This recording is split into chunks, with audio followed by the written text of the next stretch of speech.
Hallo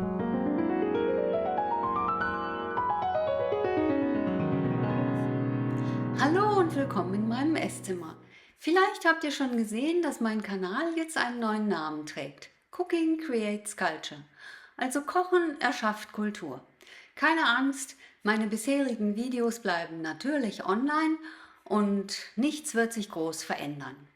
Als ich meinen YouTube-Kanal gegründet habe, dachte ich, Deutschland wäre ein guter Ausgangspunkt. Die deutsche Küche ist vielfältig und wird oft unterschätzt. Außerdem steht Made in Germany ja für Qualität und Handwerk und genau so sollten auch meine Videos sein, klar und präzise und mit einem Ergebnis, das man sich auch selbst zutraut.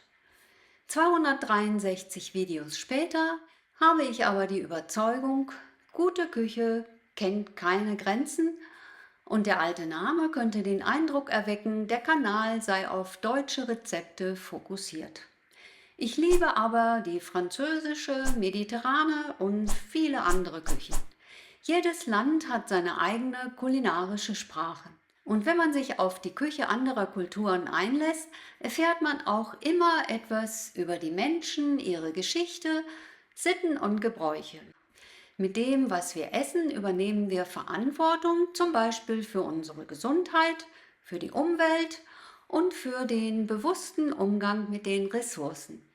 Die Art, wie wir essen, schafft Verbindung, denn bei gemeinsamem Essen entstehen Gespräche, Nähe und Gemeinschaft. Zu einem schönen Essen gehört für mich auch das Drumherum. Ein liebevoll gedeckter Tisch, schönes Porzellan und Glas für Speisen und Getränke, vielleicht auch Kerzenlicht und Musik, kurz eine Atmosphäre, die Menschen entspannt und guter Dinge sein lässt. Und genau das ist Kultur für mich, wenn wir Dinge mit Liebe tun, die nicht nur dem Überleben dienen, wenn wir teilen, was uns wichtig ist, wenn wir mit offenen Sinnen aufeinander zugehen. Alle meine bisherigen Videos bleiben selbstverständlich online und auch inhaltlich wird sich nichts verändern. Auch künftig möchte ich euch inspirieren, euch Mut machen, mein Wissen teilen, damit wir voneinander lernen und gemeinsam wachsen können. All das steckt für mich in diesem neuen Namen, Cooking Creates Culture. Danke, dass ihr dabei seid.